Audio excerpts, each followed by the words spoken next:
Chciałem opowiadać wam o ludziach z pasją, o przyrodzie. Exit. Wygodnie się. Jedna noc zmieniła wszystko. Jesteśmy w Usnarzu Górnym. Wojskowi z długą bronią ich zatrzymują. No to są ludzie, prawda? Na Podlasiu, czyli tu, gdzie mieszkam, rozpoczął się największy kryzys humanitarny, jaki pamiętam.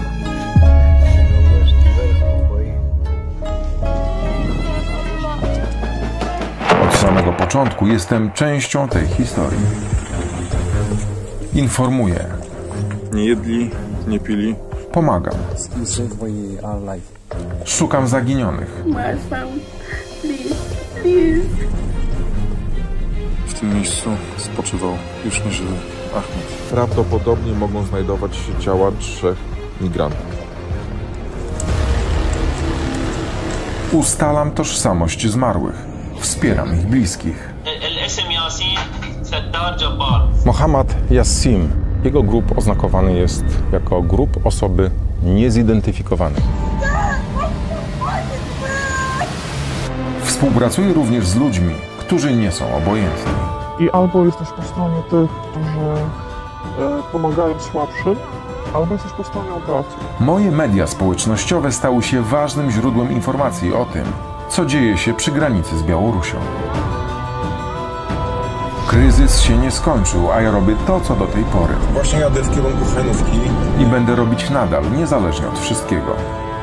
Mam nadzieję, że nie sam.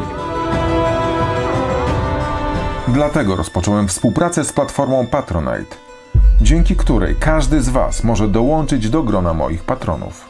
Wasze wsparcie pozwoli mi w pełni poświęcić się działaniom na pograniczu polsko-białoruskim. Z kolei w rozwoju mojego kanału YouTube'owego Czaban robi raban pomaga mi agencja Video Brothers. Wszystkim wam dziękuję za wsparcie.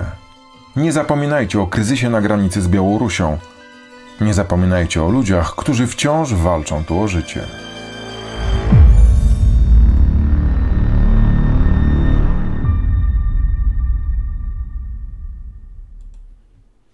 Piotr Czaban, program Czaban robi raban na żywo. Te nagranie, które przed momentem zobaczyliście, to wideo przygotowałem, odchodząc z TVN24, rozpoczynając samodzielnie informowanie o tym, co się dzieje na pograniczu polsko-białoruskim. I było to w lipcu 2021 roku. Teraz mamy 2024 rok, styczeń, mamy nową władzę i nic się nie zmienia. Absolutnie nic. Nadal musimy robić to, co do tej pory robiliśmy, między innymi z przyjaciółmi z Podlaskiego Ochotniczego Pogotowia Humanitarnego, ale też z wieloma innymi aktywistami. Nadal musimy upominać się o to, by zaprzestano, by polski rząd zaprzestał wyrzucania ludzi do białoruskiego lasu, ale to się nie dzieje.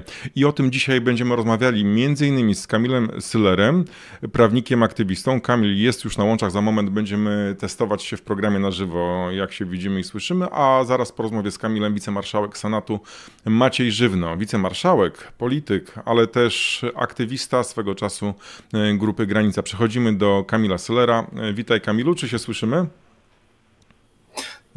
Cześć Piotrze, ja Cię słyszę bardzo dobrze, a mnie słychać dobrze? Bardzo dobrze, znakomicie wręcz.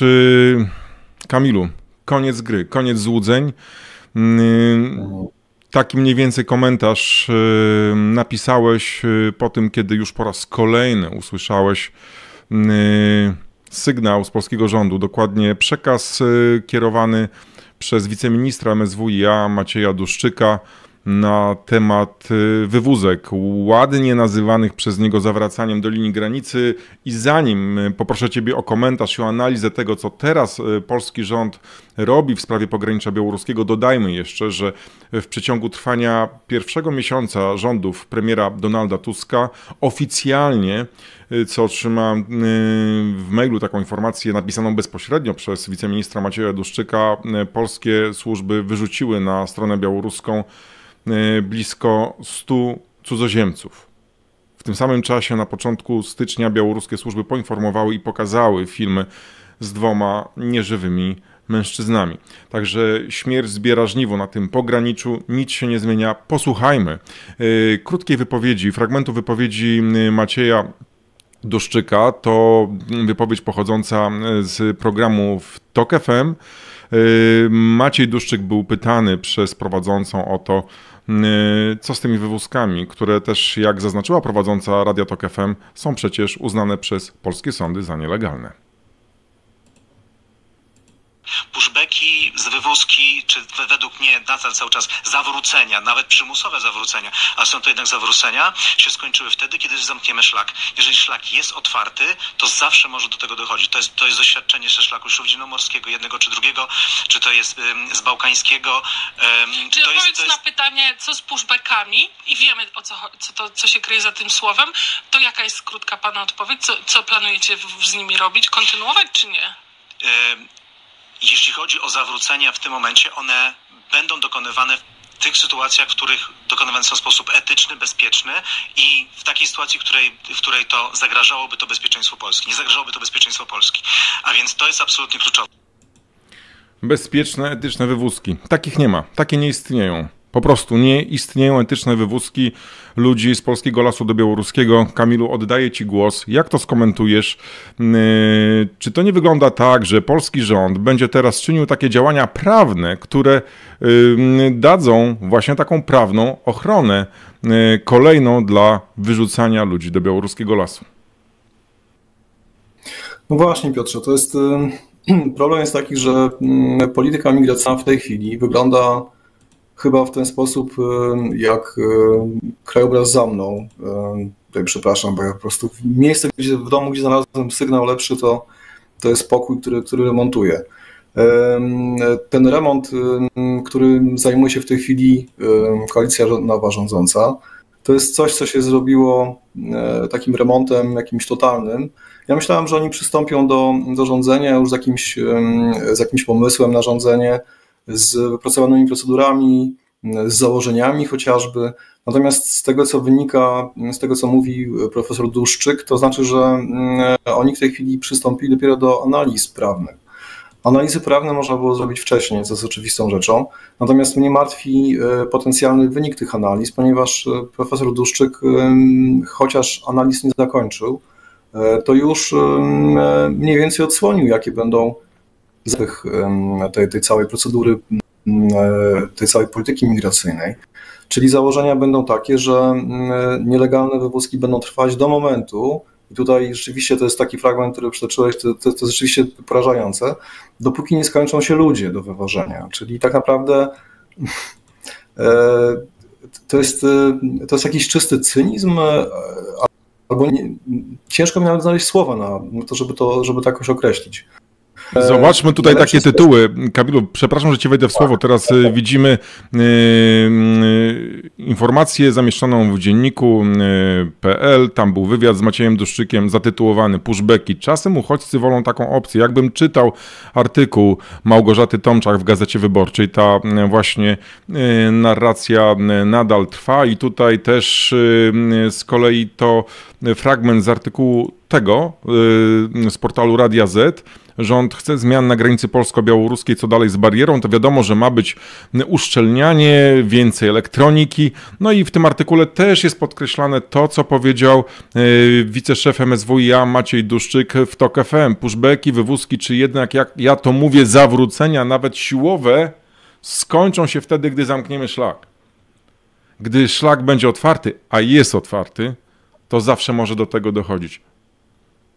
Po prostu, no... Czym to się różni od tego, co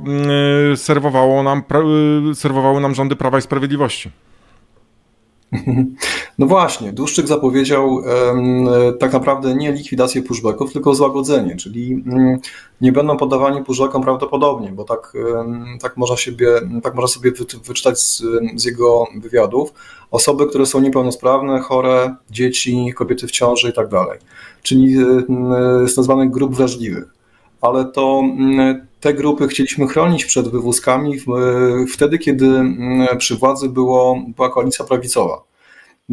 Nie dopuszczaliśmy w ogóle do myśli takiego rozwiązania, żeby te te złagodzone przepisy, żeby one mogły zaistnieć w momencie, kiedy pojawi się nowa władza demokratyczna, ponieważ to było rozwiązanie, które było obliczone na bardzo ciężkie czasy, kiedy mamy do czynienia gdy przy władzy są osoby, które tej władzy po prostu nie powinny sprawować,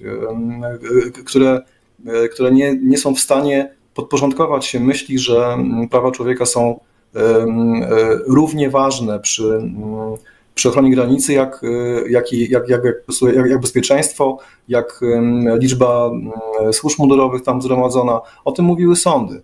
Wyważcie, zbalansujcie to, zbalansujcie nakład pracy, nakład kłów poświęcony ochronie granicy z całym tym nagarzem w postaci przemocy, zbalansujcie to z prawami człowieka, bo taki jest po prostu nakaz prawa, który wynika z wiążących Polskę umów międzynarodowych oraz konstytucji i legislacji unijnej. Natomiast pan Duszczyk w chwili proponuje rozwiązania, które miały być atrapą w tym naszym takim awaryjnym planie, proponuje jako główne. I może to złe słowo, okej, w porządku.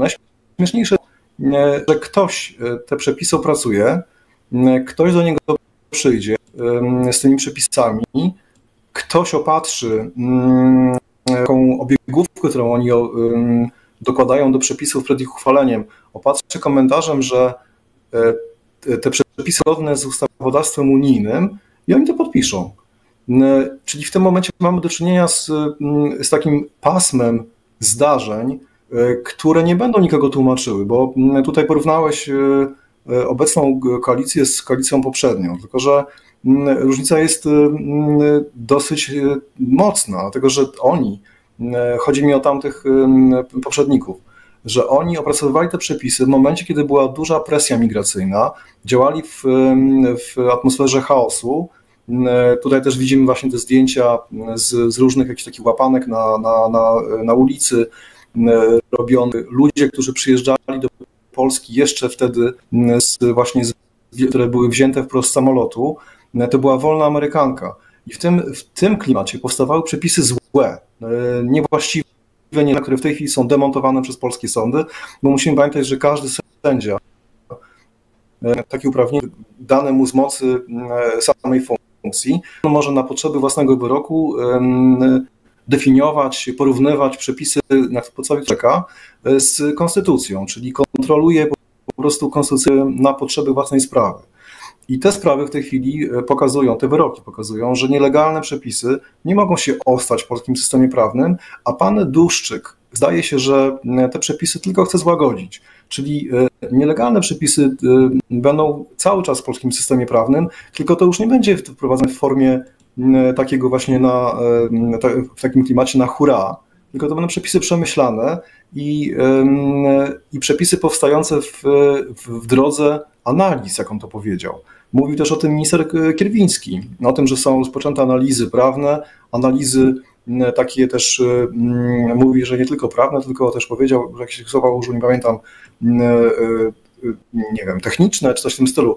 Czyli chodziło o to, że również poszukiwanie rozwiązań i badanie rozmaitych możliwości, być może przechowywania tych ludzi. Natomiast w drodze tego powolnego procesu, który w tej chwili jest toczony jeszcze, pamiętajmy o tym, że to się dzieje w ciągu zimy, czyli w momencie, kiedy my mamy wszyscy na granicy w tej chwili część z nas ta pomagająca ma odpoczynek. O tym też ludzie piszą na swoich profilach w mediach społecznościowych, że jest moment do oddechu, do zebrania sił, do uzupełnienia magazynów, do odpoczęcia psychicznego od tej presji właśnie psychologicznej, której jesteśmy poddawani od 2 lat. I w tym czasie odbywają się właśnie te analizy, czyli coś, co nie chcę bronić oczywiście PiS-u i koalicjantów, ale to jest coś, to jest komfort, którego nie miała tamta władza, a ta władza ma. I zdaje się, że o tyle łatwiej nawet będzie, gdyby się okazało, że te przepisy znowu są nielegalne, o tyle łatwiej będzie doprowadzać do ich no, może nie uchylenia, tylko właśnie zablokowania ich stosowania w poszczególnych sprawach indywidualnych przez sądy. Ja też się zastanawiam, co ja zrobię, jak potem te przepisy wejdą w życie, bo tak naprawdę przy każdej wywózce, a to ty podałeś, zdaje się chyba jako pierwszy, informację o tym, że o tych 100 osobach, prawie 100 osobach, które były wywiezione od momentu, kiedy władzę przejęła obecna koalicja rządząca. Tak naprawdę codziennie, jeżeli będą te wywózki trwały w momencie, kiedy się zacznie migracyjny, a on się oczywiście zacznie, tak naprawdę moglibyśmy codziennie wysyłać do prokuratury zawiadomienia o przestępstwie. I to nie tylko pod kątem służb mundurowych, nie tylko informacje dotyczące samego właśnie naruszenia przepisów przez osoby, które fizycznie tych ludzi wyrzucają, ale również przez to, że te przepisy każdego dnia, ten przepis działa, ponieważ minister Dłuszczyk i minister Kierwiński doprowadzili do ich wdrożenia w życie. Mimo że był czas na to i były siły, których oni używają teraz w tej chwili, o tym mówią nawet właśnie, że przecież analizy, to nie są analizy, które prowadzi pan Dłuszczyk, to są analizy, które prowadzi w tej chwili cały aparat państwowy, oddelegowany pod rządy ministra Kierwińskiego, więc on ma w tej chwili zupełnie inny komfort pracy. Ma pod sobą też dostęp do pieniędzy, których nie miał wcześniej, czyli również do wysokich klas specjalistów. Ja wiem, że oni nie odkryją Ameryki, że pushbacki w tej chwili są tak naprawdę najmocniejszą i no prawie że jedyną bronią Unii Europejskiej, bardzo zawoalowane. Natomiast wiemy, że inne kraje radzą sobie lepiej. Na przykład Hiszpania, która potrafi doprowadzić do tego, że Trybunał Europejski ocenia jej działania jako no może takie na granicy, ale jednak się mieszczące w granicach prawa. My tego nie umiemy. Co się narodzi w głowie pana Kierwińskiego było czymś lepszym od tego lawirowania, które wykonał rząd hiszpański, który ma jeszcze większą presję migracyjną. Więc ja myślę, że nam będzie nawet łatwiej po tym, jak te przepisy wejdą w życie, żeby wykazywać, jak one są nielegalne, mimo że być może będą mniej nielegalne w porównaniu z tamtymi przepisami, ale okoliczności ich powstania i możliwości, jakie dają pieniądze i władza w tej chwili obecnej koalicji, są inne inny wynik tych analiz powinien nastąpić, niż prawdopodobnie nastąpi. Tak myślę. Tutaj myślę, że wielu naszych widzów, czytelników też tego, o czym piszemy, przynajmniej też na mojej stronie, zwraca uwagę, że nie dajemy czasu rządowi. Teraz tutaj też pani Krystyna Kościołek, którą serdecznie pozdrawiamy, pisze: to dopiero miesiąc, ludzie, nie macie sumienia, to pod naszym adresem, tamci tyle lat to robili, wszyscy cicho siedzieli. Dajcie czas, ale też może warto przy okazji tego właśnie dawania czasu wspomnieć, Kamilu, o tej inicjatywie, między innymi chyba Fundacji też Helsińskiej, i też ty brałeś udział w tworzeniu projektu ustawy, która miała być wdrożona właśnie, jeżeli chodzi o te sprawy pogranicza. Wiem też, że duże organizacje pozarządowe z dniem objęcia rządów przez Donalda Tuska zaoferowały pomoc prawną, też projekty, pomysły prawne na to, jak przywrócić prawa człowieka, jak zakończyć te zbrodnie na pograniczu polsko-białoruskim, a to się nie stało. Ja muszę powiedzieć, że może jeszcze to, nie chcę używać mocnych słów, znaczy na pewno nie jest tak, że mnie irytują, natomiast na pewno już niepokoją i już nie lubię czytać i słuchać takich opinii, że musimy zachowywać milczenie, bo to jest miodowy tego rządu. To jest prawda.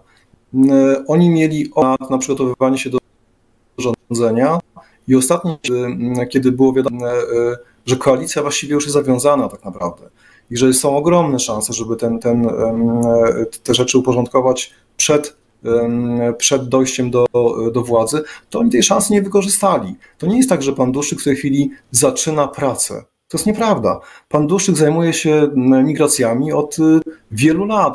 I właśnie w tym programie Radia Tok FM prowadząca zwracała uwagę, przecież kilka lat temu, zanim jeszcze ten się kryzys rozpoczął, to już pan Duszczyk jako profesor, jako naukowiec miał propozycję, co zrobić z kryzysem migracyjnym, jak się przygotować. Ale ja go nie śledziłem wcześniej. Ale czy, Kamilu, się orientujesz, czy on tak, zanim został tym wiceministrem, to tak mówił o potrzebie wprowadzania tych wywózek, które doprowadzają do śmierci takich osób, jak właśnie Livin, którą widzimy tutaj na ekranie, kobietę z Kamerunu, która utonęła w Świsłoczy, przepychana pomiędzy jednymi i drugimi służb, przez jedne i drugie służby, przez białoruskie i polskie. To się kończy śmiercią. Tutaj widzimy też Jemeńczyka, na co dzień mieszkającego w Syrii.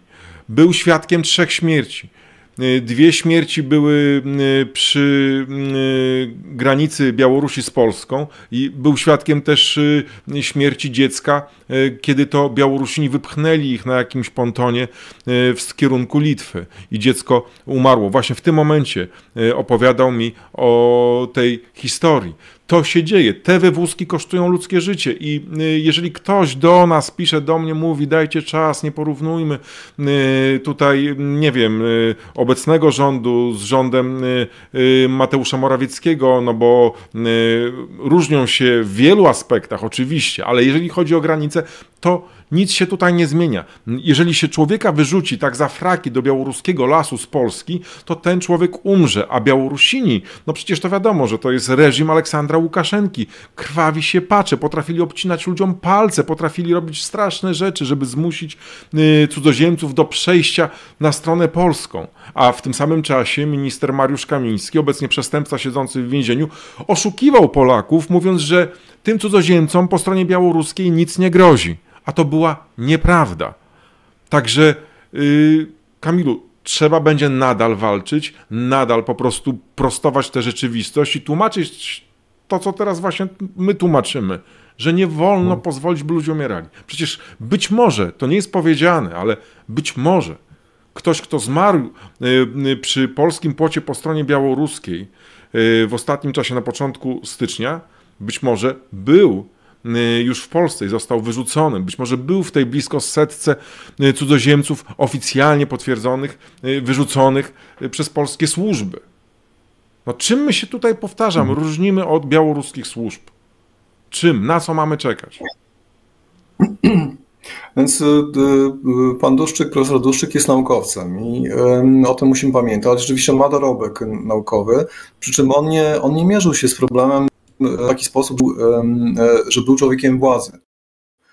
On w tej chwili przybrał jakieś takie szaty człowieka, który będzie wykonywał władzę i w związku z tym jest gotowy na kompromisy. To jest zawsze bardzo zły prognoz. Pamiętam, jak był taki moment, kiedy on jeszcze nie był, był taki początek jego drogi do ministerstwa, kiedy osoby dobrze poinformowane z naszych kręgów i też, no też mogę powiedzieć, że i poważane i jakoś tak z autorytetem, jedna z tych osób powiedziała mi: słuchaj, Kamil, Duszczyk prawdopodobnie będzie w rządzie albo będzie głównym doradcą i to jest bardzo zła wiadomość. I uważałem, że ta osoba przesadza, że to nie jest możliwe, żeby powtórzyć drogę PiS-u do złych przepisów. Zwłaszcza, że nie jest czas te przepisy opracować. Jest też to, co też jest bardzo ważne, jest tło na zasadzie kontrastu. Ja o tym pisałem też na moim profilu, że punktem honoru tak naprawdę obecnego rządu powinno być to, żeby zmienić politykę migracyjną, żeby usunąć te złogi braku prawa, które się nagromadziły na Podlasiu. To nie jest kwestia takiego jakiegoś ogromnego ruchu, który teraz trzeba zrobić, rewolucji jakiejś. To jest po prostu usunięcie kilku przepisów i pomyślenie o tym, jak można by było ludzi zagospodarowywać, którzy do nas przybywają. Ja rozumiem, że i w tym zakresie rzeczywiście Gośka Tomczak ma rację w swoich artykułach, pisząc o tym, że pushbacki są dla tych osób dobrym wyjściem wielokrotnie i że część z nich po prostu woli pushback, i o tym też mówił profesor Duszczyk. Tak, to brać pod uwagę oczywiście. Natomiast To, że ktoś chce być na Białoruś wyrzucony, bo on potrzebuje 20 szans, żeby się dostać do Niemiec bez pieczątki, bez pobrania jego odcisków palców, to nie jest żadnym uzasadnieniem, żadnym złagodzeniem tego, że pushback jest zły. No Kamilu, przecież w Polsce są ludzie, którzy są obłożnie chorzy, czasami też chorują na depresję i świadomie chcą popełnić samobójstwo, ale nie mogą. Polskie prawo zabrania im popełnienia samobójstwa. Jeżeli ktoś z nas wie, że ktoś chce właśnie takie samobójstwo popełnić, no to dzwoni na policję, robi wszystko, by odciągnąć go od takiej decyzji. Nie pomaga. Jeżeli ktoś w Polsce chce utonąć w bagnie i bliscy zgłoszą zaginięcie i powiedzą, wskażą lokalizację polskim służbom, tam nasz bliski poszedł do tego bagna, poszedł do tego lasu, chce ze sobą skończyć, to co zrobią służby? Rozłożą ręce, powiedzą, no ale to chce, może taki pan Duszczyk czy pani Tomczak napiszą artykuł. Są Polacy, którzy wolą umrzeć na bagnach. Chcą pójść na bagna i tam zostać i doczekać końca swoich dni. Można tak zrobić? Tak jak mówisz, nie można. Nie można. W ogóle samo używanie takiego argumentu, że komuś, że to nie wiem, to co? Polski rząd wyrzucając pomaga w przemycie? Dobra, to wyrzućmy ich 20 razy, może za 21 ominą nasze patrole i dotrą na zachód Europy. No o czym tu mówimy? Co to w ogóle jest? Ja tego kompletnie nie rozumiem. My o tym mówimy od samego początku, że jeżeli ktoś dopuszcza do sfery prawnej, legalnej, teoretycznie niby, pushbacki jako metodę walki z nieregulowaną migracją, to on się godzi na to, że ludzie będą przechodzili do skutku i nie będziemy mieli kontroli nad tymi ludźmi. I to jest może argument, którego powinniśmy używać właśnie ja też o tym pisałem jakiś czas temu, w rozmowach z premierem Tuskiem, który się pojawi na granicy, jeżeli oczywiście będzie chciał z nami rozmawiać, z wiceministrem Duszczykiem, z ministrem Kierwińskim, że tak naprawdę pushbacki doprowadzają do tego, że granica przecieka, jest nieskuteczna pomoc, znaczy nieskuteczna ochrona tej granicy, bo cudzoziemiec dostaje X szans, żeby zrealizować swój plan. Jest to, żeby się nie dostać do polskiego systemu tej kontroli migrantów, po prostu. Bo część z nich rzeczywiście, znaczy większość z nich w ten sposób funkcjonuje, że chce być w kraju, w którym jest diaspora. No, ludzie potrzebują ziomków po prostu. W Polsce nie ma takiego systemu, który by odpowiadał na potrzeby Syryjczyków, Jemeńczyków czy ale teraz widzimy tutaj zdjęcia archiwalne z akcji, kiedy z Mariuszem, człowiekiem lasu, dotarliśmy do Tereka, Syryjczyka. 8 dni przebywał w rezerwacie ścisłym Puszczy Białowieskiej. Myśleliśmy, że idziemy po ciało i on był bliski śmierci. Był bliski śmierci. I oczywiście jego celem był zachód Europy, ale to co? To w związku z tym, w takim stanie trzeba go wyrzucać na Białoruś i my do końca się baliśmy, że Straż Graniczna go wyrzuci, bo takie były zamiary. Kierowca karetki nie chciał go zabrać do szpitala, bo żył. I właśnie takich ludzi, mimo że mają gdzieś rodziny też na zachodzie Europy, nie dostają tych wiz w konsulatach, w kółko to powtarzamy.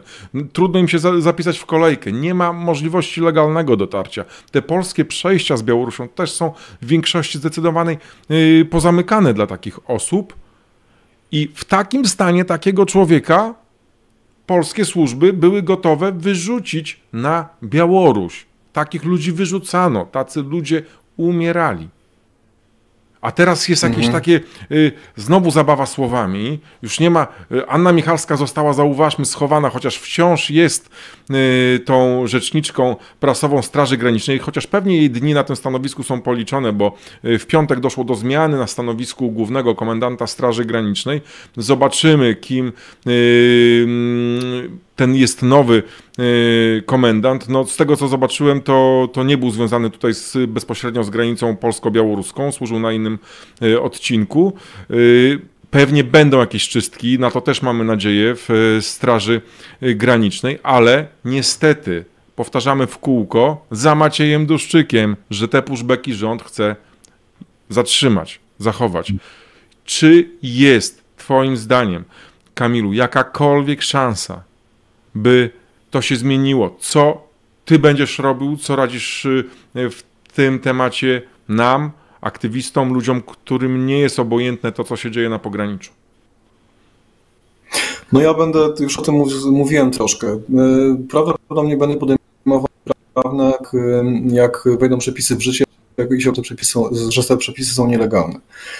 I wyborcą, takim wyborcą, który uważa, że to są moi ludzie, moi wybrani, ja im będę wybaczał. Właśnie jest wprost przeciwnie. Zresztą rozmawiałem o tym ostatnio właśnie z ludźmi z naszej tych kręgów aktywistycznych, że my mamy taką wzmocnioną wrażliwość na to, żeby zareagować negatywnie na działania tych ludzi, których myśmy wybrali. Nie jest tak, że ja będę wybaczał, że oni w tej chwili, ludzie, tak, no powiem, użyję brzydkiego słowa tutaj, przepraszam, któryś z generałów amerykańskich powiedział o jakimś mordercy i terroryście, który był przy władzy, że to jest sukinsyn, ale to jest nasz sukinsyn. Uważam, żeby można po prostu podejmować działania, że ja wybrałem, ponieważ to są ludzie, którym brałem. Przeciwnie, ja mam co do nich wyższenia, jestem ich wybrany, ich bezlitośnie rozliczał.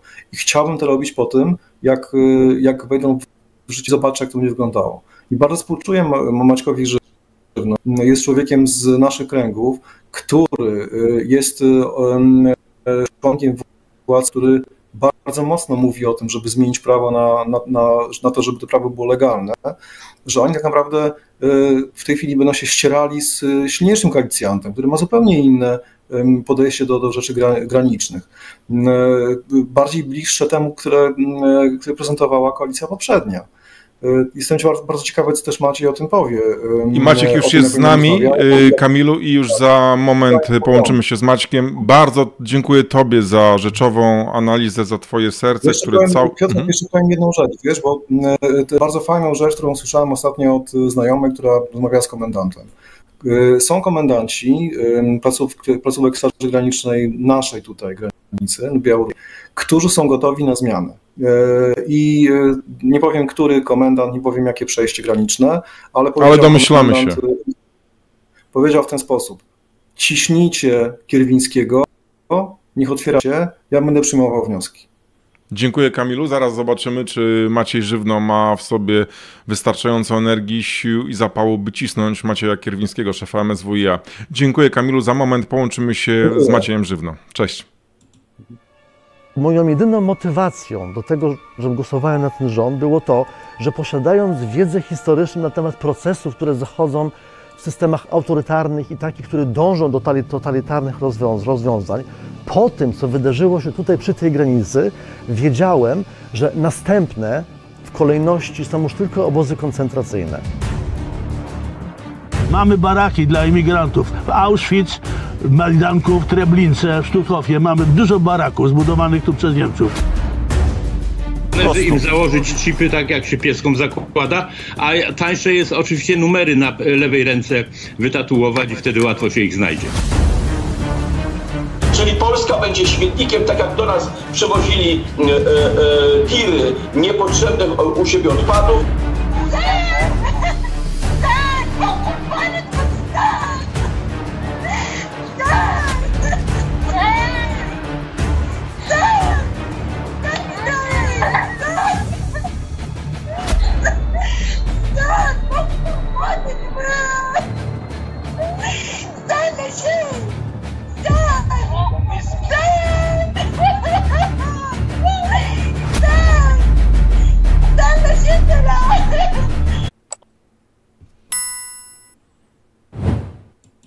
A z nami jest Maciej Żywno, wicemarszałek Senatu, Polska 2050, aktywista. Można w tym momencie powiedzieć, że były, ale być może wróci Maciek do lasu. Wcześniej Maciek współpracował z grupą Granica, ale też nie będę ukrywał, że również ze mną, bo wcześniej byliśmy na PAN.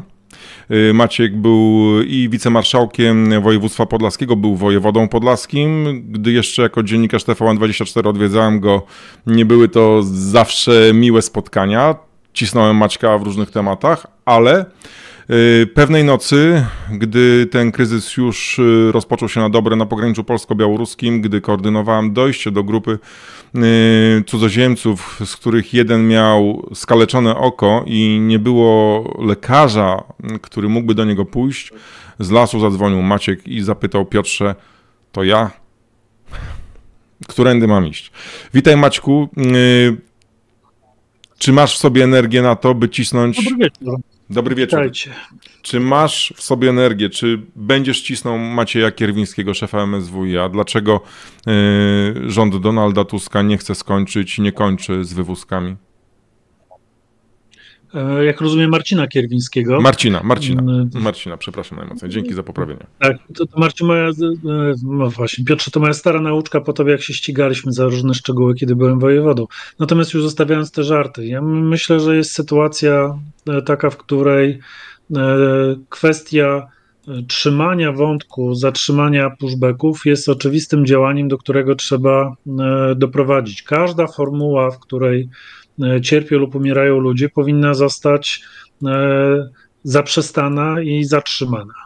Ja rozumiem sytuację, w której poprzednia komendant Straży Granicznej i część tej kadry przedstawiała w taki sposób obraz funkcjonowania granicy i jej ochrony, że on mógł również nowemu rządowi przynieść nie do końca odpowiednie wnioski. I teraz to, co jak słyszałem przed chwilą u ciebie w rozmowie z Kamilem, ten wątek zmiany komendanta głównego, liczę, że będzie też również tym głównym, który spowoduje, że zacznie się słuchać również tych sensownych komendantów placówek terenowych, którzy jasno mówią również, że dosyć już formułą wywózek, odprowadzania na pas, pushbacków, jak zwał, tak zwał, natomiast kończących cierpienie ludzi, tylko prowadzenie tego w sposób cywilizowany, bo i Straż Graniczna ma ku temu możliwości i dałaby radę to zrobić. Więc tak, to trzeba docisnąć. Również w aspekcie funkcjonowania przepisów prawa, które szereg wyroków sądowych, w tym rozporządzenia poprzedniego ministra spraw wewnętrznych i administracji, już określała jako niezgodne z prawem. Więc to jest sytuacja, w której, Piotrze, dalej odpowiadając na twoje pytanie, swoje w lesie przeżyłem. No właśnie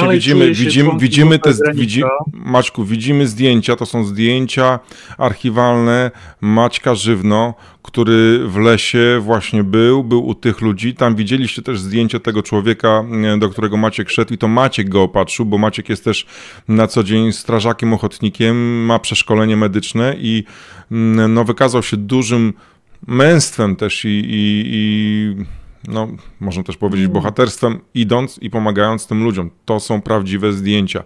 To się działo naprawdę w życiu Maćka i tych ludzi i być może, no Maćku, ja nie wiem, wydaje mi się, że po prostu no, te wywózki są, bo taki Marcin Kierwiński, bo taki Donald Tusk, bo taki Maciej Duszczyk nie poszli kiedyś z plecakiem do lasu, gdy była strefa, gdy był stan wyjątkowy, gdy nie można było wchodzić, gdy strażnicy graniczni ścigali ciebie, byłego wojewodę i też miałeś takie sytuacje, kiedy... I o bezpieczeństwo zatem nas wszystkich przy humanitarnym do tego podejściu. Teraz owszem, dobrze jest, że tych przejść jest mało, czy nawet mamy dni, w których nie ma, ale każde teraz w tej chwili przejście i spotkanie człowieka w lesie, to oznacza spotkanie człowieka, który potrzebuje pomocy, bo w tej temperaturze nie wierzę w to, że ktoś świetnie by się czuł, spędzając noc czy kilka nocy w lesie, a jeżeli jeszcze ma jakiekolwiek inne urazy, to może to dla niego stanowi zagrożenie. Zdjęcie, które Piotrze pokazujesz, to jest zdjęcie chłopaka z końca września sprzed 2 lat, czyli z okresu, w którym chciałoby się powiedzieć, że określenie hipotermia z końcem września w podlaskim lesie, tak, ten chłopak miał 34 stopnie temperatury i wymagał hospitalizacji, a nie wywózki. Tak? We wrześniu umierali ludzie. W Polsce we wrzesiu umierali ludzie z zimna. Także ten człowiek pewnie bez twojej pomocy też był. To trzeba podkreślić. Tak, że las jest piękny, ale potrafi też być dramatycznie niebezpieczny, jeżeli zostaje się tam bez wsparcia i opieki. To z kolei zdjęcie jest przy temperaturze minus 17 stopni, gdzie zarówno dzieci, jak i ich matka byli naprawdę w bardzo trudnym czasie. Jak się okazało, już wtedy po 5 czy 6 wywózkach ten pan prosił, żeby swoje dzieci zabrać, że on popełnił szalony błąd, że się tutaj znalazł i prosi, żeby chociaż zabrać te dzieciaki. Mówię o tym trochę dlatego, że po tym wszystkim właśnie trudno jest nagle wrócić. Ja teraz mam sytuację, w której z lasu wyciągnęłam choroba córki, ale teraz mam takie wrażenie i taką misję, że moim zadaniem nie jest powrót do lasu, moim zadaniem jest wykorzystanie obecnej również funkcji z wyboru ludzi w Senacie do tego, żeby przekonywać obecny rząd do tego, że nie musimy tak działać jak poprzednicy, że ten rząd nie musi tak działać jak poprzednicy, bo nie ma po prostu takiej potrzeby, że ale nie działa. wolno wnosić tej narracji, która była. Ale działa, ale Polska 2050 też przed kilkoma dniami wydała komunikat i wy, będąc w tej koalicji, macie inne zdanie niż MSWiA i przypomnij, Maćku, jakie jest stanowisko Polski 2050 w sprawie wywózek? Ono jest niezmienne i to jest też z tym szliśmy również do wyborów parlamentarnych, a mianowicie tym, że należy dbać o bezpieczeństwo granic Polski, bezpieczeństwo nas wszystkich, ale przy jednoczesnym humanitarnym podejściu do osób, które zostaną spotkane w lesie, co oznacza, że można wobec nich prowadzić legalną procedurę, która nie wymaga wywiezienia ich na pas graniczny, pushbacku czy jakiejkolwiek innej formy wypchnięcia za granicę. Dbanie o szczelność, tak, granic, ale nie w sytuacji, w której osoby, które znajdziemy już po polskiej stronie, muszą przechodzić takie rzeczy, a tak naprawdę ta ilość ofiar, w tym śmiertelnych, rośnie. To jest najgorsze, co może być, jeżeli myślimy o cywilizowanym kraju Unii Europejskiej i naprawdę przez tyle miesięcy, żeby nie powiedzieć lat, ta narracja również dochodząca do opinii publicznej, bardzo często narracja, która była przez media publiczne i rząd Prawa i Sprawiedliwości pokazywana jednostronnie, czyli że idzie jakaś fala zła do nas, że te dzieci na zdjęciach to nie są dzieci, a pociski, gdzie narracja, że musimy zacisnąć zęby jako Polacy i po prostu nie pozwolić na jakiekolwiek zadbanie o tych ludzi, musimy z tym skończyć i to jest oficjalne stanowisko, które z naszym liderem Polski 2050, Szymonem Hołownią, trzymamy się i myślę, że to będzie też kolejny element również rozmów koalicyjnych, że to nie może tak wyglądać. Czy widzisz jakąkolwiek szansę, jakąś lukę, szparę, gdzie można wstawić nogę i po prostu próbować jeszcze jakoś przekonać rządzących, Donalda Tuska, Marcina Kierwińskiego do tego, by nie bawić się w jakieś tylko zabiegi słowne i ubieranie, brutalnych wywózek, nazywanie ich zawracaniem do linii, z humanitarnym zatrzymywaniem. Bo jak mówi nasza wspólna znajoma, z którą też byłeś wielokrotnie w lesie, ona już, i my też po części mamy już dosyć tych kółek dyskusyjnych, tych spotkań, tych propozycji, tego pisania, tego apelowania, po prostu ludzie, zróbcie coś, ale wiem, Maćku, że ty jesteś orędownikiem tej naszej sprawy i starasz się z tego wywiązać, bo tutaj też całkiem niedawno stosunkowo była też między innymi twoja konferencja w Senacie, gdzie publicznie mówiłeś o tym, że pushbacki zabijają, że trzeba z nimi skończyć, ale to się odbija od ściany. Wiesz co, nie, presja ma sens i trzeba, kropla kruszy skałę, trzymając się z jednej strony tych słów, warto zwrócić uwagę na tym, że w lutym będzie kolejne spotkanie Parlamentarnego Zespołu do Spraw Polityki Migracyjnej, na który już tym razem przyjdą zaproszeni ministrowie, bo to będą ministrowie nowego rządu, a zatem będzie można z jednej strony mówić o szeroko rozumianej polityce migracyjnej, ale równolegle wrócić do podstawy, czyli zatrzymania nieszczęścia na granicy i tego kryzysu humanitarnego. Mówię o tym również dlatego, że występując na konferencji, o której wspomniałeś, również wystąpiłem do wojewody podlaskiego, nowego wojewody podlaskiego, który wykazuje się chęcią współpracy, bo tutaj było też jasne zwrócenie uwagi na wymogi prawne, które wojewoda musi spełnić.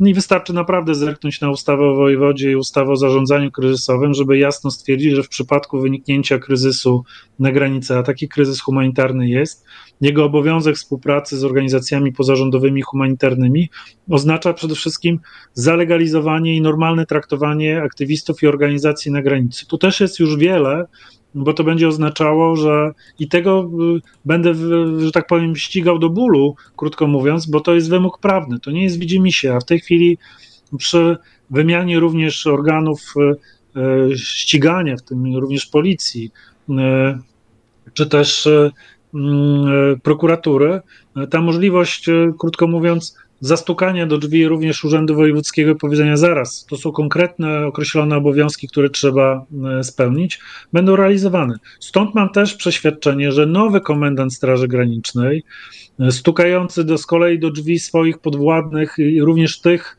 którzy mają całkiem dobre pomysły na funkcjonowanie granicy, może taktykę zmienić, albo inaczej, musi taktykę zmienić.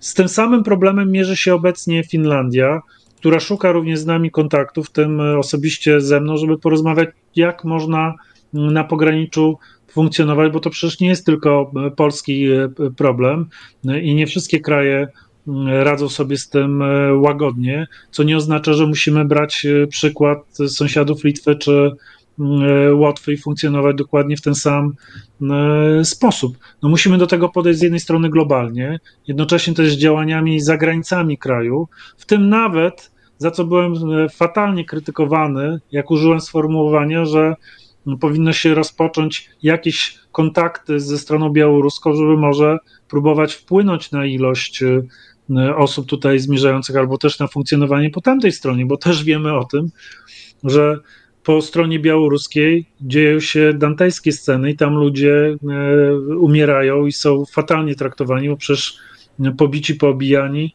czy okradzeni trafiają na polską stronę, więc to są wszystko elementy, które trzeba traktować jako składowe, ale Piotrze, wspólnym mianownikiem na starcie dla mnie również jest to, że trzeba zatrzymać pushbacki i o tym będę mówił wyraźnie.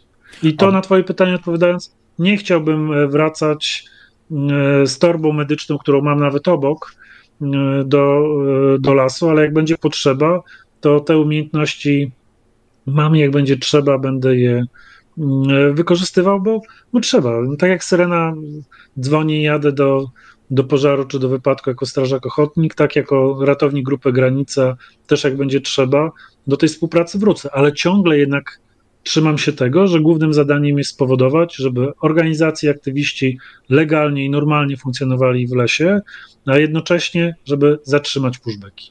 Wspomniałeś o tym wątku białoruskim, o tych, nie wiem, negocjacjach. No, wiedząc, z kim się, że tak powiem, tańczy, nie z ciepłym człowiekiem, ale po prostu z okrutnym draniem, czy możesz powiedzieć, czy to nie jest jakąś tajemnicą, czy polski rząd negocjuje z Aleksandrem Łukaszenką, czy to tylko się ogranicza po prostu do tego płotu? Piotrze, nie potrafię ci odpowiedzieć na to pytanie, bo nie jestem w rządzie, natomiast jasna jest sytuacja taka, że PiS miarkował rozmowę albo miarkował dociskanie strony białoruskiej, czego najlepszym dowodem jest sytuacja taka, że w województwie podlaskim przejścia drogowe są zamknięte, ale kolejowe jeżdżą. W województwie lubelskim przejścia są po prostu otwarte, a od strony Litwy, w zależności od okresu, są otwarte, co powoduje, że mamy fikcję tak zwanej blokady granic z Białorusią, żeby docisnąć reżim białoruski do współpracy. No jak można docisnąć, jeżeli w wyniku dociskania wyłącznie stracili po prostu podlascy przedsiębiorcy, którzy mieli na przykład izby celne lub inne działalności związane z granicą, bo tu zostało zamknięte. Najpierw COVID, potem kryzys humanitarny, a w tym czasie w województwie lubelskim, czy jak wspomniałem, od strony Litwy, ten ruch odbywa się normalnie, czy też w ogóle sam ruch kolejowy i tranzyt, który idzie, więc to nie ma jakiejś takiej logiki, bo albo mówimy twardo, dociskamy, zamykamy na jakiś czas i niech reżim się opamięta, czyli są sankcje, albo szukamy innych formuł kontaktu.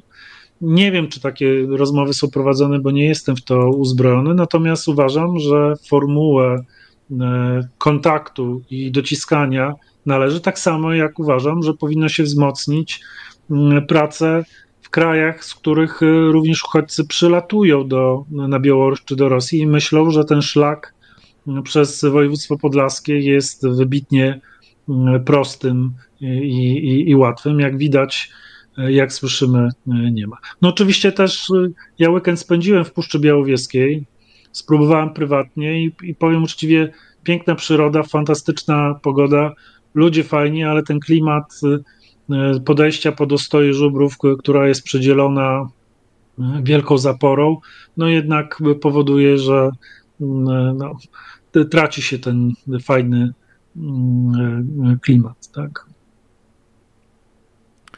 Jakie kroki kolejne będą?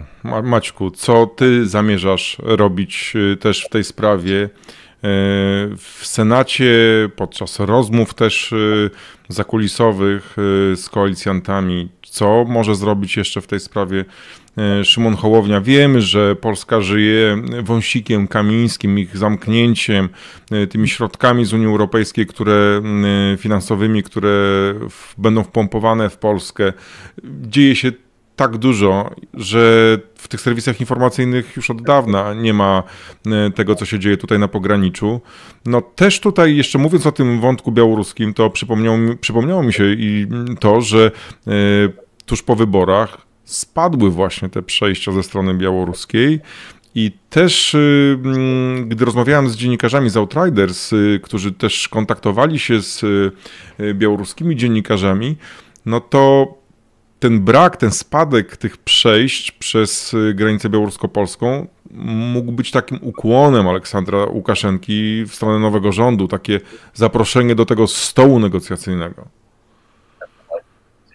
A nie masz takiego wrażenia, że po prostu kanały komunikacyjne się poprzesuwały, bo albo do Finlandii, albo na południe nawet naszego kraju, gdzieś, gdzie ten przestrzeń również nawet przemytu ze strony Białorusi na Ukrainę i potem dalej do Polski czy przez Słowację powoduje, że szlaki są testowane na różnych płaszczyznach i zresztą ludzie wybierają wszystko po części mogło mieć tak, wszystko po części mogło mieć na to wpływ, ale jak się okazuje, cały czas ludzie są też na pograniczu białorusko-polskim z tamtej strony.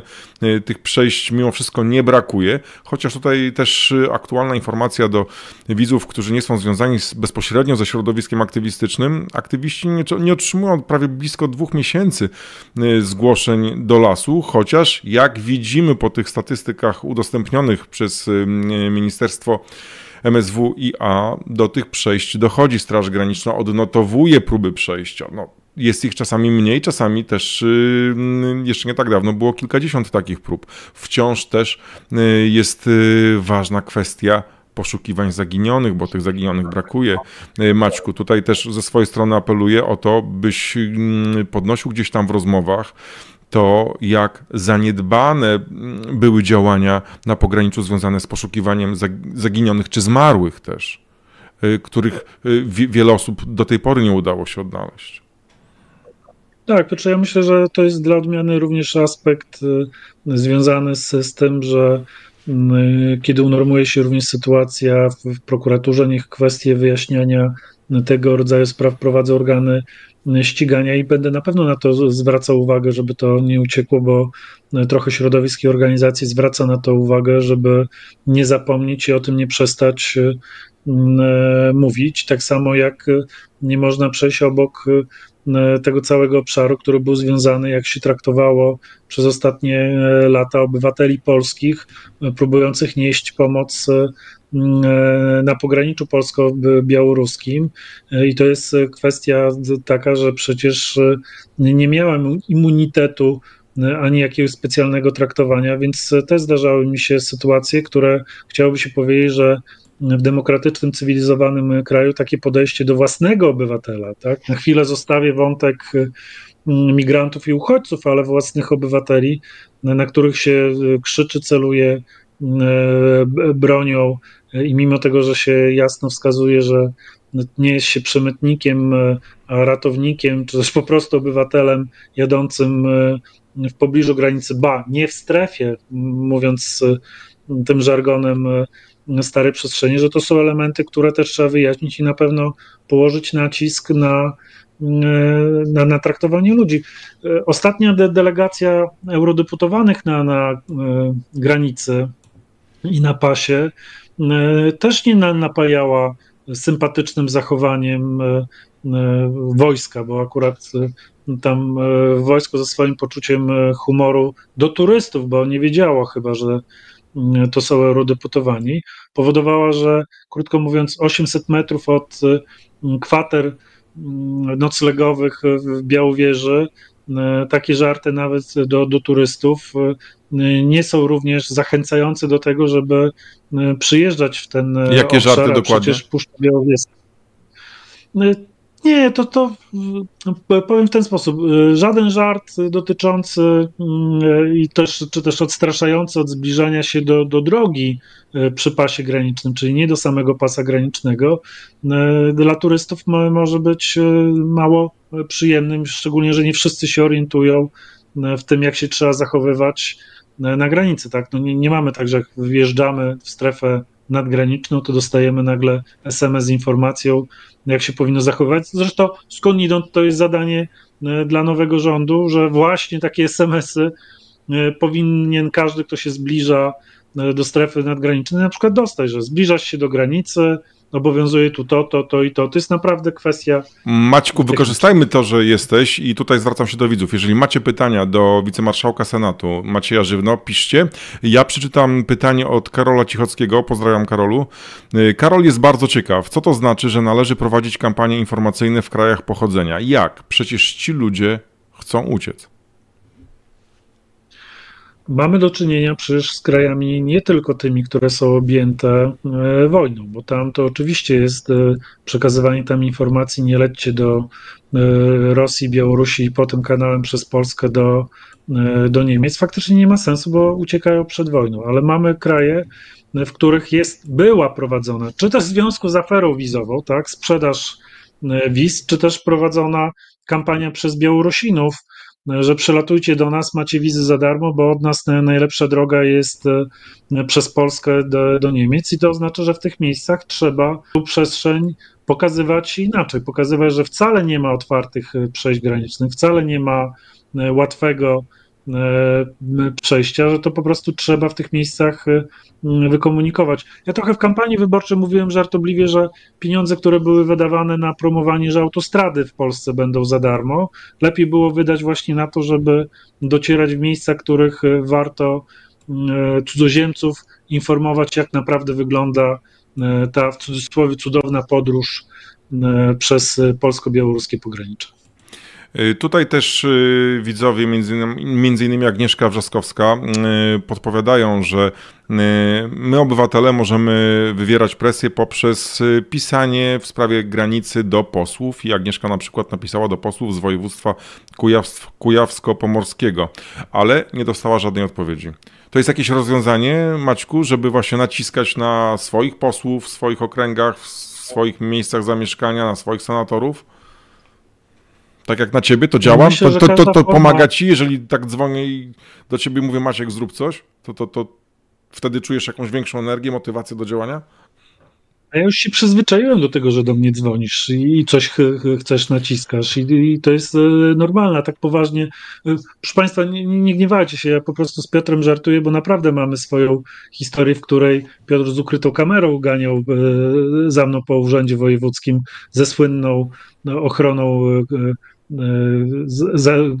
Dobra, już nie będę wnikał czego, natomiast był zdziwiony, że mu powiedziałem, wyjmuj tą kamerę i po prostu pytaj mnie wprost i tak chyba złapaliśmy przyzwoity kontakt zawodowy, natomiast każde pytanie mnie o tyle mobilizuje, że te wątki przekazuje dalej. Natomiast mnie nie trzeba przekonywać jako Macieja Żywno do tego, że trzeba to powstrzymać. Ja sam siebie ciągle podejmuję różne działania, żeby to zrobić. Ta presja związana z tym, że obywatele zadają o to pytanie, że obywatele teraz mają też możliwość, krótko mówiąc, domagania się tego i nie pójdzie to na przysłowiowy Berdyczów, tylko trafi, bo nawet jeżeli jest pytanie jedno czy drugie do posłów, którzy nie odpowiedzieli, to jednak gdzieś na końcu drogi ten sygnał już w samym parlamencie gdzieś tam zadzwoni i pojawi się jako element, o który trzeba pytać, bo o tym są rozmowy. No, ludzie, również posłowie, parlamentarzyści, senatorzy o tym dyskutują, bo jednak jest to wątek, który nie został rozwiązany, a który trzeba ruszyć. Dodam tu jedną rzecz. Pokłosiem również sytuacji obecnej jest to, że Prawo i Sprawiedliwość, tak jak nie udawało, że nie wiedziało nic o zbliżającej się wojnie w Ukrainie, tak samo nas wszystkich wprowadzało w błąd, że nic nie wiedziało o zbliżającej się fali migrantów i uchodźców na granicy. A wszyscy już teraz doskonale wiemy, że ust nasz był tak naprawdę wybuchem medialnym czegoś, co już się działo od kilku miesięcy wcześniej. I tych przejść przecież było wtedy już dużo, były nieformalne pushbacki, jakkolwiek różne działania się działy i były przejścia. I to był ale czas, podobnie jak politycy, tak samo media przespały ten czas i Warszawa, centrala różnych redakcji, różnych największych mediów nie wyczuła w tym tematu i dopiero musiał wydarzyć się usnaż, musiał Mirek Miniszewski o tym napisać i musiałem wstać z łóżka i pojechać tam podczas urlopu. Karolina Mazurek pyta, Maćku, czy wcielanie do rosyjskiej armii... Ale jak pozwolisz, Piotrze, tylko jak pozwolisz, bo to jest ważny wątek, bo gdyby to był moment, w którym zaczęłoby się przygotowywać ośrodki dla uchodźców, tak? Czyli krótko mówiąc, zadbać o infrastrukturę i przygotowanie do prowadzenia normalnej polityki migracyjnej, też w znaczeniu prowadzenia procedur uchodźczych, to byłoby znacznie łatwiej, bo teraz w wielu miejscach faktycznie jest sytuacja, w których brak tych ośrodków, brak miejsc, brak placówek powoduje, że jest taki ząg, krótko mówiąc, polegający na tym, że trzeba to wszystko tworzyć od nowa. Więc to jest też element, na który trzeba jasno postawić. Karolina pyta, czy wcielenie uchodźców, migrantów do rosyjskiej armii, wbrew ich często woli i wiedzy, nie jest argumentem, aby zatrzymać pushbacki? No tak samo jak argumentem jest zatrzymywanie i weryfikowanie każdego uchodźcy i sprawdzenie go, także z punktu widzenia naszego bezpieczeństwa i chociażby stwierdzenie swego czasu, jak w okolicy była grupa Wagnera, czy przypadkiem któryś z Wagnerowców nie próbuje przedostać się na zachód jako po prostu zwykły bandyta, czy też jeżeli kwestia dotyczy choćby handlu ludźmi, w tym handlu dziećmi, tak? Czy na pewno to jest rodzina, czy nie jest to sytuacja, w której te dzieci nie są dziećmi tych w cudzysłowie opiekunów. No to wszystko są sytuacje, które powodowały, że odpowiednia kontrola, zatrzymanie i wprowadzenie w procedurę również dałoby element zabezpieczenia. I tak tutaj sytuacja, w której jeszcze nie mieliśmy dużej ilości, bo pojedyncze osoby narodowości białoruskiej już się przecież na tej granicy pojawiały, które uciekały przed wcieleniem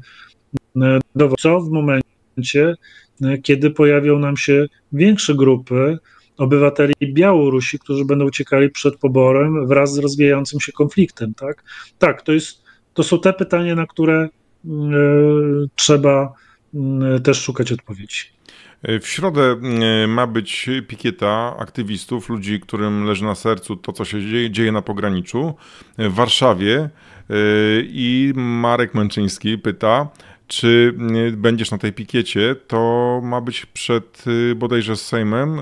Karolina Mazurek, czekamy na twoją dokładną informację, kiedy i o której, ale to ma być w środę. Z tego, co pisze Marek, zdaje się o godzinie 10:30. Czy ty, Maćku, jak już będziesz miał dokładne dane co do tej pikiety, będziesz tam obecny? Postaram się wyjść, a mówię dlatego z użyciem słowa postaram się, bo nie jest to moja sytuacja jakiegoś lęku przed pikietą czy braku dla tego sygnału, ale sytuacji, w której jako wicemarszałek Senatu no muszę być również na posiedzeniu Senatu i konwencie, który rusza, a to jest ten wyjątkowy Senat, bo on przyjmuje budżet, którego brak przyjęcia oznacza, krótko mówiąc, rozwiązanie Sejmu, Senatu i rządu, więc to jest sytuacja, w której ja już na jednym z takich protestów pod Sejmem byłem. On był taki, Środa 10:30 Warszawa, pod kancelarią prezesa Rady Ministrów będzie ta pikieta, także tutaj Maćku też liczymy na ciebie i nasi widzowie. Może byś... To jeszcze raz powiem, jeżeli nie będzie, bo to jest akurat czas dokładnie od 10:30 konwentu, od 11:00 posiedzenia Senatu z przyjęciem uchwały budżetowej, które musi być przyjęte silną ilością głosów. Natomiast jeżeli będzie przestrzeń, to oczywiście, że pojawi się. Natomiast mój głos bardziej jest też potrzebny zarówno w parlamencie i z tą aktywnością, jak i trzeba i w lesie, więc i tak jestem z aktywistami, czy tu, czy w lesie, czy w parlamencie i tak czy siak można na mnie liczyć, więc stąd po prostu tak dyplomatycznie mówię, że będę się starał, natomiast jeżeli będą głosowania w Senacie, no nie mogę tego odpuścić, bo to jest odpowiedzialność, za jaką wyborcy mnie na pewno rozliczą jeszcze szybciej niż się wydaje. Ale jeżeli nie fizycznie, to duchowo może wyślesz, nie wiem, swojego asystenta, może kogoś tam przekierujesz, kto w tym czasie będzie mógł tam się pojawić, a coś znaczy też, czy w Sejmie, czy w Senacie. To ważne, Maćku. Jak daleko, nie wiem, jak długo sam możesz, nie wiem, czekać na zmianę decyzji o tych wywózkach? Czy to może być taką też sprawą być albo nie być twojego w tej polityce, w tej koalicji? Czy to może w ogóle stać się zarzewiem właśnie też jakiegoś takiego konfliktu? Czy każda strona zaciśnie zęby, ten silniejszy koalicjant stłamsi, powie, ma tak być i tyle? Są przestrzenie, w których jestem bardzo uparty i to jest jedna z tych, która nie pozwoli mi spokojnie usiąść w fotelu i zająć się innymi tematami. Pewnie dlatego, że swoje w lesie przeżyłem. Ja wiem, niektórzy mówią, że za mało, bo może, chociaż ja już tych akcji nie liczyłem, ale ci, którzy ze mną byli, wiedzą, ile przeżyliśmy razem, a dla mnie każdy, ktokolwiek raz poszedł do tego lasu i pomógł ludziom, to jest na wagę złota, bo to zawsze było jedno istnienie, któremu udało się pomóc przetrwać czy zimę, czy przetrwać ciężkie warunki, czy poskładać poharatane nogi, czy wyprowadzać z wyziębienia, oklejać grzejkami, dać ciepłej herbaty, ciepłej zupy. Całą plejadę rzeczy, która naprawdę powodowała, że trudno było powiedzieć, że szły tutaj jakieś złe pociski, złe moce, które próbowały przejść, a przy jednoczesnym naprawdę zrozumieniu również lęku nas wszystkich i Polaków przed tym, że tu może się naprawdę coś wydarzyć złego. Cały czas będę powtarzał i to nie spowoduje, że nie mogę usiąść spokojnie w momencie, w którym wiem, że dalej aktywiści i wiele ludzi dobrej woli, która ratuje ludzi w lesie, musi to robić, mimo tego, że naprawdę można byłoby tą formę przemocy, bo to chyba trzeba tak naprawdę nazwać po imieniu, że to jest przemoc, można zatrzymać.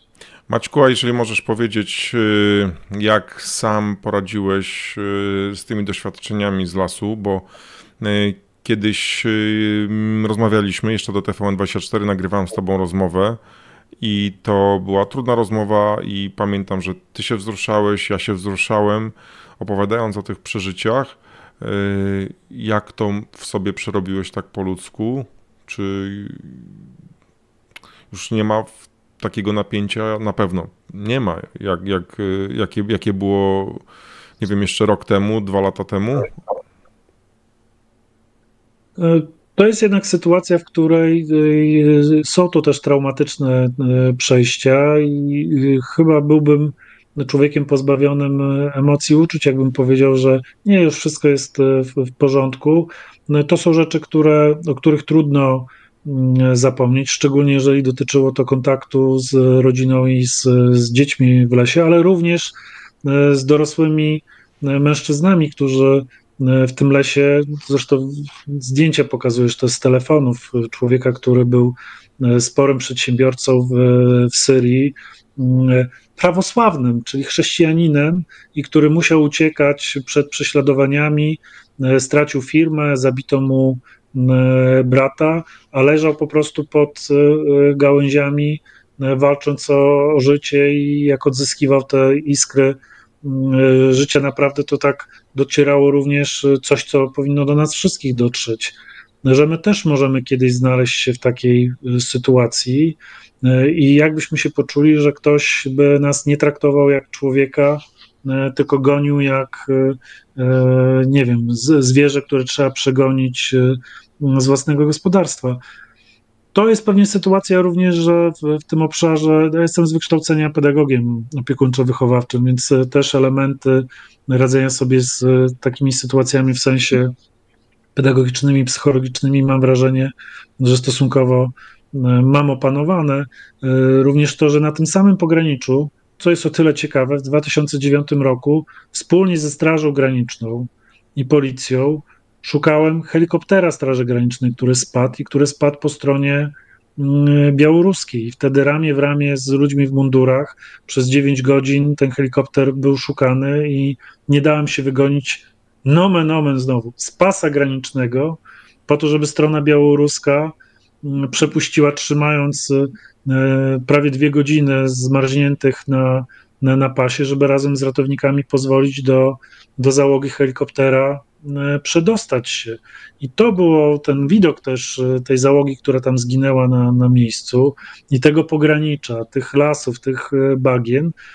Wtedy pracowała i chodziła za mną długo, więc teraz ta przestrzeń bycia w lesie, w trochę, żeby nie powiedzieć, w zupełnie innej sytuacji, jak partyzant, który się chował, chociaż nie powinien, bo nic złego nie robił, powodowała, że mam takie wrażenie, że to wszystko jakoś pracuje we mnie non-stop, ale wiem, że wielu z aktywistów, ale też wielu z lokalnych mieszkańców, którzy nadal pomagają, naprawdę potrzebują wsparcia. I to jest, Piotrze, jak pozwolisz, w tej części powiem o tym. To jest element, o który wojuję zarówno tutaj z lokalnym marszałkiem województwa, ale też już i z ministrami, że musi powstać również program wsparcia dla mieszkańców strefy przygranicznej. Nie tylko naprawy dróg rozjechanych przez sprzęt wojskowy, ale wsparcia psychologicznego, również dla dzieciaków tu mieszkających, które naprawdę muszą sobie radzić z obrazem zmilitaryzowanej przestrzeni, która wcale nie zawsze buduje dla nich poczucie bezpieczeństwa, tylko ta ilość wojska, ilość sprzętu wojskowego, czasami płacz pod domem jakichś dzieci, jakichś ludzi, to zdecydowanie przecież musi zostawać. Piotrze, tak samo jak i ty, te nocne czasami wiadomości z filmikami z granicy, z różnych miejsc, no trudno powiedzieć, że nie zostawią w nas śladu na całe życie. Chciałbym, żeby nikt więcej już nie musiał tam iść. I moim marzeniem jest również to, żeby wyprowadzić aktywistów z granicy, ale nie dlatego, że są tam niepotrzebni, tylko dlatego, żeby była sytuacja taka, w której już nie będzie potrzeby tam być. Działaj, Maćku, działaj. Będziemy dmuchali ci w żagle, patrzyli na ręce. I zmierzając już do końca, przypomnijmy jeszcze może, Maćku, twoją opinię na temat tego, o czym mówił Maciej Duszczyk, czyli na temat tak zwanych, jego zdaniem, humanitarnych pushbacków. Karolina Mazurek dopytuje ciebie, Maćku, czym twoim zdaniem są takie humanitarne pushbacki? W ogóle, czy ty uznajesz, że mogą być jakiekolwiek humanitarne pushbacki? Ja mówiłem na początku programu, że nie ma takich. Rozumiem, że do momentu, do którego nie ma otwartych przejść granicznych, na których można prowadzić procedurę, kwestia jest pilnowania przekraczania granicy. Natomiast ja nie rozumiem definicji humanitarnych pushbacków, bo pamiętam to, że humanitarne pushbacki 2 lata temu, rok temu polegały na tym, że w zależności od tego, jak się zachowywały służby mundurowe, które zatrzymały grupę, to czy pozwalały przebrać się, zjeść i wziąć pakiety humanitarne do przekroczenia, czy też byli tacy, którzy wyłamywali końcówki z telefonów i wypychali bez wody i jedzenia, żeby ktoś wolniej biegał, więc dla mnie jeden i drugi wariant nie jest wariantem humanitarnym. Dziękuję Maćku za spotkanie, dziękuję za rozmowę, dziękuję za to, że nie boisz się mówić otwarcie w Senacie o tym, że wywózki, pushbacki zabijają i trzeba z nimi skończyć. Mów dalej, mów głośniej. No a jeżeli coś tutaj się na granicy zmieni, jeżeli będą te zgłoszenia rzeczywiście powrócą do nas, do aktywistów z lasu, no to czekamy też na Twoją pomoc, Twoje doświadczenie, umiejętności medyczne. Będziesz wsparciem tak jak wcześniej byłeś na pograniczu. Pozdrawiam serdecznie. Dziękuję Wam wszystkim. Dzięki Maćku. Do zobaczenia.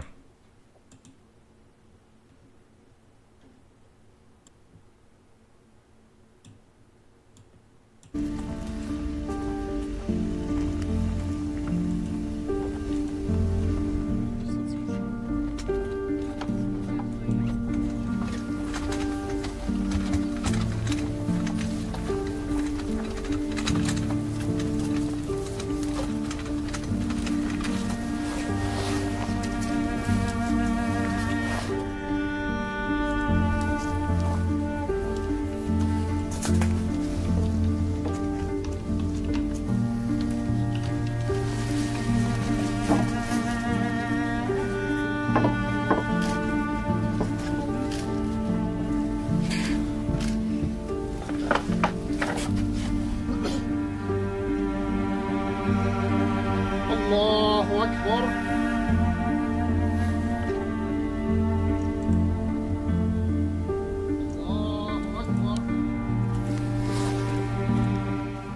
Moją jedyną motywacją do tego, żeby głosowałem na ten rząd, było to, że posiadając wiedzę historyczną na temat procesów, które zachodzą w systemach autorytarnych i takich, które dążą do totalitarnych rozwiązań, po tym, co wydarzyło się tutaj przy tej granicy, wiedziałem, że następne w kolejności są już tylko obozy koncentracyjne. Mamy baraki dla imigrantów w Auschwitz, w Majdanku, w Treblince, w Sztuthofie. Mamy dużo baraków zbudowanych tu przez Niemców. Należy im założyć chipy, tak jak się pieskom zakłada, a tańsze jest oczywiście numery na lewej ręce wytatuować i wtedy łatwo się ich znajdzie. Czyli Polska będzie śmietnikiem, tak jak do nas przewozili tiry niepotrzebnych u siebie odpadów.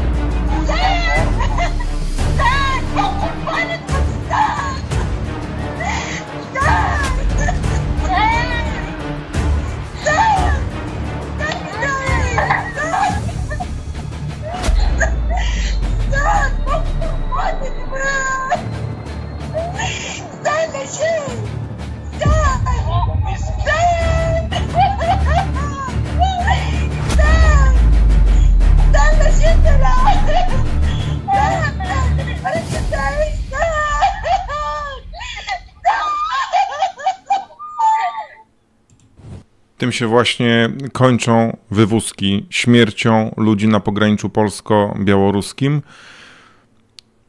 Ten program był o tym, by właśnie przypomnieć, że nowy rząd Donalda Tuska w tej sprawie niczego nie zmienia i nie ma jakby zapowiedzi też, że coś w tej sprawie może się zmienić. Program Czaban robi raban na żywo mogę realizować dzięki wsparciu patronów na patronite.pl/Czaban robi raban, także dzięki tym, którzy stawiają mi wirtualne kawy, tym samym stawiając na niezależne dziennikarstwo. Cały czas jestem z wami i będę, mimo że nie mówiłem tego publicznie, ale teraz powiem. Dostałem propozycję pracy w TVP Info, zanim jeszcze był ten zamach, odbicie tych mediów, ale nie skorzystałem, podziękowałem. Cenię sobie niezależność, cenię to, że mogę mówić o tym, co jest bliskie mojemu sercu i co uważam, że trzeba pokazywać trzeba o tym mówić, no bo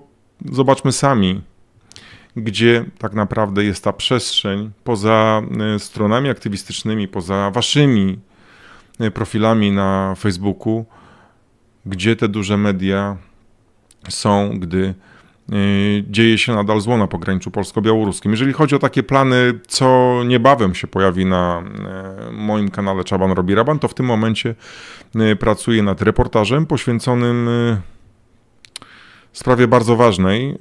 Mieszkanka pogranicza jechała autem, o jej auto zahaczyła wojskowa ciężarówka, uszkodziła częściowo auto kobiety.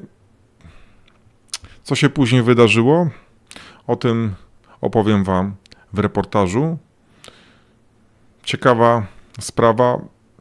Wojsko na drogach, wiemy jak się zachowuje, no ale o tych szczegółach to już opowiem właśnie w tym materiale, który mam nadzieję jeszcze w tym tygodniu pojawi się na kanale Czaban robi raban. A dziękuję wam za dzisiejszą obecność, dziękuję ślicznie, że jesteście, że pamiętacie. Pozdrawiam wszystkich aktywistów, pozdrawiam Podlaskie Ochotnicze Pogotowie Humanitarne, którego jestem członkiem. Trzymajcie się. Cześć. Oceń wideo, zasubskrybuj kanał, włącz powiadomienia. Honorowym patronem kanału Czaban robi raban jest Piotr Nagłowski. Emil Hakim al-Sammarraj. Wszystkie reportaże i programy na kanale Czaban robi raban mogę realizować dzięki wsparciu moich patronek i patronów. To dzięki wam mogę planować swoją pracę dziennikarską, wyjeżdżać na zdjęcia, montować wideo, kupować niezbędny sprzęt filmowy i oprogramowanie, poświęcać swój czas na weryfikowanie informacji i publikowanie materiałów prasowych. A grono moich patronów tworzą Paweł Paceński, Beata Piechocińska, Maciej Reputakowski-Madej, Arwo, Jerzy Machnikowski, Miszka Otlowski, Witold Ściślak, Małgorzata Staszewska, Kornik BP, Małgorzata Kłoszewska, Arkadiusz Malewicz, Anna Smenda, Karol Stańczyk, Anna Guzek, Agnieszka Wrzaskowska, Majka Duczko, Tobi, Fadi Al-Kadim, Dariusz Cygert, Anna Godlewska, Jacek Majchrzak, Janusz Gierucki, Adam Myk, Ewa Szczepankiewicz, Maria, Agnieszka Barszczewicz, Teresa Fulbiszewska, Beata Walatek, Roland Chojnacki, Ewa, Basia Esz, Wiesława Grecka, Agnieszka Kurzyńska, Paweł Smater, Janusz Bójko, Małgorzata Kundzicz, Agata Pelczarska, Łukasz Kostka, Wiesław Treszczotko, Michał Krysa, Ala Fila, Adam Czarny, Generatyk Janus, Urszula Keczma, Marianowska, Robert Więckowski, Anna Langowska, Marek Durski, Piotr Strychalski, Stanisław Baran, Ścibor, Andrzej Dunaj, Anna Dormajer, Katarzyna, Piotr Celiński, Rafał Krzyśków, Beata Sujka, Dorota Podgórska, Agnieszka Bajda, Tomasz Zduński, Andrzej Marszałek, Prewit, Robert Smaga, Paweł Pacyński, Alina Geniusz-Siuchnińska, Tomasz Szczechowiak, Jacek, Krzysztof Dziedzic, Katarzyna Dąbek, Adam, Magdalena Bejfus, Jola Barabasz, Maciej Śliwa, Ewa Kafarska-Pietrasik, Marzena Potepa, Marzena Jaszczak, Jolanta Tomczak, Lucyna Kielmińska, Jadwiga Jędryjas, Agnieszka Będkowska, Piotr Borowski, Adrian Tylczyński, Krystyna Lasota, Małgorzata Staszewska, Anna Pasikowska, Stanisław Choeft, Marcin Pankał, Anita Poddębniak, Antoni Komasa-Lazarkiewicz, Vanessa Stolarek, Piotr Szyndlarewicz, Bożena Nowak, Gosia Walkowiak, Joanna Niebieszczańska, Kasia Skakki, Darek Łankowski, Piotr Sujka, Ania Pieńkowska, Katka Mazurczak, Krzysztof Biniarz, De Jacker Roslonek, Błażej Marciniak, Jolanta, Dariusz, Paweł Gąsior, Anna Kopydłowska, Arkadiusz Malewicz, Krystyna Kozioł, Helena Szlezak, Marek Hanowski, Jacek i Anna Czernuszenko, Marta Springer, Ewa Łabus, Piotr Jędrychowski, Wioletta Chrost, Krzysztof Rudnik, Ela Sok, Dariusz Pypłacz, Beata Danilewska, Maciej Żurek, Genowefa Nowak, Maria Szyszko, Alicja Kowalik, Hanna Kotowska, Jakub Bielikowski, Joanna Tyszczuk, Jacek Chlebowski, Dorota Lubiewska, Katarzyna Zaręba-Niedźwiecka, Olga Łojewska, Jasu, Dawid Weisbrot, Bogna Badowiec, Dorota Dowgiel, Anna Mrowiec, Paweł Gliwny, Joanna Karbowska-Bebel, Aleksandra, Wioletta Mikołajczyk, Joanna Marciniak, Marlena Fatyga, Agata Drummond, Joanna Poziemska, Sandra, Marta Leśniak, Agnieszka R. Jobda, Basia Madej, Katarzyna Więciorek, Arwo, Aleksandra Lipowska, Wawrzyniec Mąkinia, Marcin Pyrzyk, Farea Feind, Natalia Borysławska, Patrice Senekal, Ewa Tarasewicz, Bartosz Romanek, Maciej Handzlewicz-Wacławek, Gosia Adamczyk, Irma Czerwińska, Ewa Zwierzyńska, Małgorzata Pietrowska, Blandyna Domagała, Agnieszka Wolska, Renata Gorzowianka, Małgorzata Szczykała, Iwona, Agnieszka Grondas, Tomasz, Piotr Dąbek, Wioletta Wojtasiak, Aga Lys, Adhina Jędrzejczyk, Beata Piechocińska, Kasia Kruszewska, Marta Sikora, Magdalena Babral, Mieczysław Lackowski, Tomasz Białecki, Grażyna Przybyszewska, Basia Andrysiak, Tomasz Niechoda, Aneta Nowicka, Paweł Podkościelny, Dariusz Grochal, Hubert Zadrożny, Krystyna Ostrowska-Cichocka, Katarzyna Pasek, Ola Okońska, Agata Sulikowska-Dejena, Zofia Malcher, Dorota Gabała, Agnieszka Laska, Ania Rabczyńska, Monika Uziębło, Mateusz Myśliwski, Małgorzata Majewska, Anna Mazan, Ludmiła Śliwieńska, Małgorzata Maj, Andrzej Klos, Anna Domanowska, Wiola Hitro, Maciej Jasiuczenia, Ewa Schmidt-Mendoza, Marita Adamska, Anna Oryńska, Weronika, Barbara Pomorska, Tomasz Czech, Karolina Górecka, Magda Zielińska, Anna Smęda, Wojtek Buczyński, Joanna Przewłocka, Kryśka Zdziechowska, Michał Kowalówka, Magda i Marek z Torunia, Katarzyna Mielec, Wojtek Trzciński, Michał Słowik, Justyna Rochon, Klara Półmrok, Iza Brodnicka, Magda Górak, Anita Głowińska, Katarzyna Sztop-Rutkowska, Agata Bonenberg, Gosia Drozd, Katarzyna Szatyłowicz, Anula Dmytruszyńska, Magdalena Klemensowicz, Magda Czarkowska, Marta Wieszczycka i Ewa Wdowiak. Dziękuję również tym, którzy na portalu Buy Coffee postawili mi symboliczną kawę, tym samym wspierając moje niezależne dziennikarstwo. A w taki sposób w styczniu wsparli mnie Hanna Kenik, Ula Moszczyńska, Olga Górniak, Justyna Toledo, Iwona Ko, Anna Radziszewska, Agnieszka, Barbara Pomorska, Teresa Karbowska, Ewa Kafarska-Pietrasik i Ewa Stachura. Wszystkim Wam również dziękuję z całego serca. Jesteście częścią redakcji Czaban robi raban. Do usłyszenia i do zobaczenia.